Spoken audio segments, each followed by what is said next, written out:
Assalamualaikum warahmatullahi wabarakatuh. Apa kabar adik-adik? Semoga senantiasa sehat dan semangat.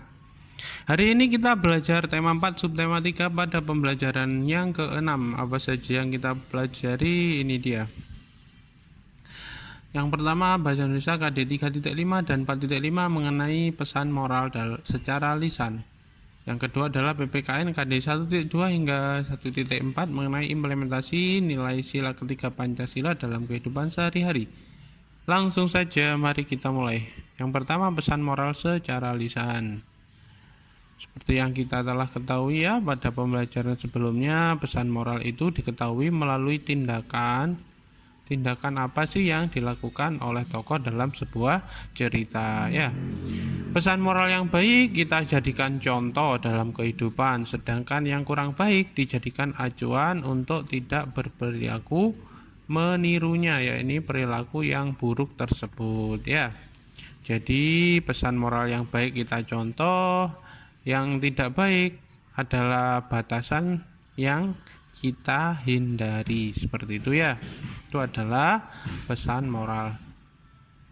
Terus bagaimana langkah-langkah kita untuk menemukan pesan moral? Yang pertama adalah kita pahami dulu ceritanya. Kita baca, kita pahami secara runtut ya, hingga kita paham apa sih atau bagaimana sih cerita tersebut berlangsung ya. Terus yang kedua adalah menentukan pesan moral. Setelah kita tahu siapa tokohnya, bagaimana ceritanya, terus apa yang dia alami atau apa yang dia lakukan, itu adalah pesan moral ya. Setelah kalian ketahui, kalian catat ya. Dan setelah kalian catat, disampaikan menurut apa yang dipahami dengan bahasa kalian sendiri ya. Maksudnya dengan kata-kata yang kalian susun atas pemahaman kalian sendiri, seperti itu ya. Seperti contoh ini ya, apabila kita membaca tentang kisah maling kundang, ternyata maling kundang itu yang dia lakukan adalah durhaka kepada orang tuanya ya. Jadi kita dapat simpulkan pesan moral yang dapat kita ambil, kita itu tidak boleh durhaka kepada orang tua dan harus selalu menghormatinya. Seperti itu ya cara untuk menentukan dan mengemukakan yang namanya pesan moral dalam sebuah cerita, seperti itu ya. Terus yang kedua adalah implementasi nilai sila ketiga Pancasila. Nilai ketiga Pancasila itu bunyinya kan persatuan ya, persatuan Indonesia. Jadi ada nilai persatuan. Pokoknya ada nilai persatuan itu berarti ada nilai sila ketiga yang dominan di sana. Contohnya di lingkungan keluarga adalah yang pertama suka makanan daerah ya, saling suka menyukai makanan daerah ya. Itu adalah bentuk kesatuan, bersatu sebagai bangsa, saling mengicipi seumpamanya.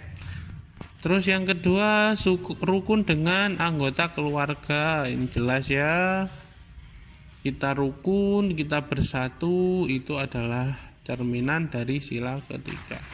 Terus yang ketiga adalah cinta produk dalam negeri. Ini juga penting ya, seperti pembahasan sebelumnya. Cinta produk dalam negeri itu membantu ya, membantu warga masyarakat yang lain untuk kesejahteraan mereka tentunya ya. Terus bekerja sama menyelesaikan pekerjaan rumah. Ini dibagi-bagi ya. Semua pagi-pagi kalian keluarga kalian itu membersihkan rumah. Seumpama ibunya menyapu lantai, terus ayahnya menyapu halaman, terus kalian seumpama mengelap kaca, seperti itu ya. Hingga rumah bersih dan semua warga dalam keluarga itu bekerja sama, seperti itu ya. Terus kalau di lingkungan sekolah, apa kira-kira yang bisa kita petik dari nilai ketiga sila Pancasila? Itu adalah yang pertama, mempelajari kebudayaan daerah ya. Ada pelajaran PKN, ada pelajaran IPS itu adalah sarana untuk saling belajar kebudayaan daerah ya. Mungkin bisa baca-baca juga buku di perpustakaan, itu juga bisa ya. Terus yang kedua, main permainan tradisional. Ini ya, jangan mulu gadget terus ya. Kita harus juga belajar bagaimana sih permainan daerah itu, nanti psikomotor kita semakin berkembang seperti itu ya. Terus bekerja sama membersihkan kelas. Ini ya, bersatu untuk membersihkan kelas, itu menyatukan kekuatan ya. Jangan ini menghindar kalau ada waktu membersihkan kelas itu ya, bergotong royong ya, untuk kebersihan kelas menjadi lebih terjamin. Terus menjaga kerukunan dalam pertemanan, ini juga penting ya. Perbedaan suku, ras, agama itu tidak boleh menjadi penghalang untuk kita rukun dalam berteman ya. Terus selanjutnya adalah kerja kelompok bersama. Biasanya kan ada kerja kelompok itu menuntut kerjasama ya. Semua warga anggota kelompok itu harus memiliki kontribusi tentunya ya. Tidak hanya titip nama, karena titip nama adalah salah satu hal atau perilaku yang melanggar sila ketiga Pancasila. Terus menggunakan bahasa Indonesia dalam lingkungan sekolah ya. Selain bahasa Indonesia itu sebagai bahasa pengantar pendidikan, juga penting kita gunakan di lingkungan sekolah, terutama di lingkungan sekolah yang majemuk, banyak sukunya seperti itu ya.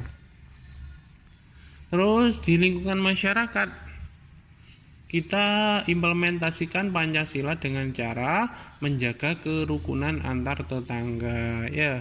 Biasanya di kota kita kan, namanya kota kan banyak perantau ya, ada dari daerah lain itu ya. Kita harus selalu menjaga kerukunan ya. Kita samakan visi dan misi kita untuk memajukan lingkungan masyarakat seperti itu ya. Terus berpartisipasi ronda malam, ini juga penting ya. Mungkin kalau di lingkungan kita tidak ada satpam atau pengamanan, kita galang sendiri kekuatan untuk menjaga daerah kita supaya lebih aman seperti itu ya. Terus kerja bakti, seperti yang kita ketahui ya, yang namanya kebersihan, keamanan, ketertiban kan tanggung jawab bersama. Oleh karena itu semuanya harus berkontribusi untuk mewujudkannya. Terus menggunakan bahasa dengan masyarakat beda suku ya. Apalagi di daerah kita kan, di kota ini kan banyak perantau mungkin ya. Itu ada dari suku lain, ternyata kita berkomunikasi pakai bahasa persatuan, yaitu bahasa Indonesia. Terus dalam lingkungan bangsa dan negara kita dapat implementasikan sila ketiga dengan cara menumbuhkan sikap cinta tanah air. Kita harus berbangga ya dengan tanah air kita, Indonesia, negeri yang sangat kaya sumber daya alam, kaya sumber daya manusia ya, kaya akan kebudayaan. Kita harus mensyukuri tentunya ya. Kita harus cinta dan belajar untuk mempelajarinya ya. Terus cara berkorban demi bangsa dan negara. Contoh kecil kita, kewajiban kita pada negara ya, yakni membayar pajak ya, itu harus ditunaikan ya. Mulai dari pajak PPN pertambahan nilai 10%, terus pajak bumi bangunan, pajak kendaraan dan lain sebagainya, itu harus dibayar ya. Itu adalah sikap rela berkorban ya. Terus pergaulan berdasarkan Bhinneka Tunggal Ika. Bhinneka Tunggal Ika kan berbeda-beda tetapi tetap satu jua. Jadi di sini walaupun berbeda-beda suku, agama, bangsa dan lain-lain, kita harus tetap menjunjung tinggi Bhinneka Tunggal Ika ya. Terus menjunjung tinggi bahasa persatuan bahasa Indonesia. Nanti kalian kalau pergi ke daerah lain mungkin atau bertemu dengan orang dari daerah lain, kalian berkomunikasi dengan bahasa Indonesia ya. Jangan memaksa nanti pakai bahasa Jawa aja, mereka kan nggak ngerti juga ya. Kita harus bangga berbahasa Indonesia yang benar ya.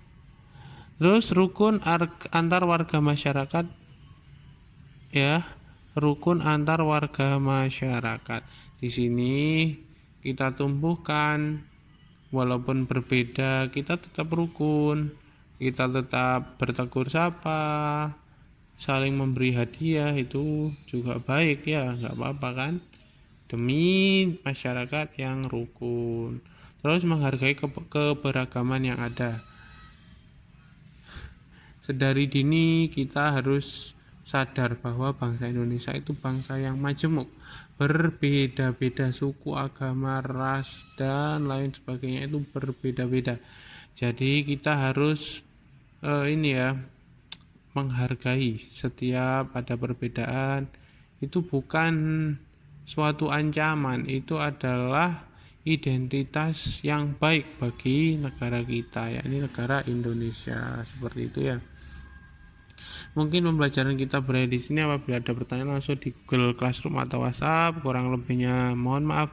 Semoga bermanfaat dan saya akhiri. Wassalamualaikum warahmatullahi wabarakatuh.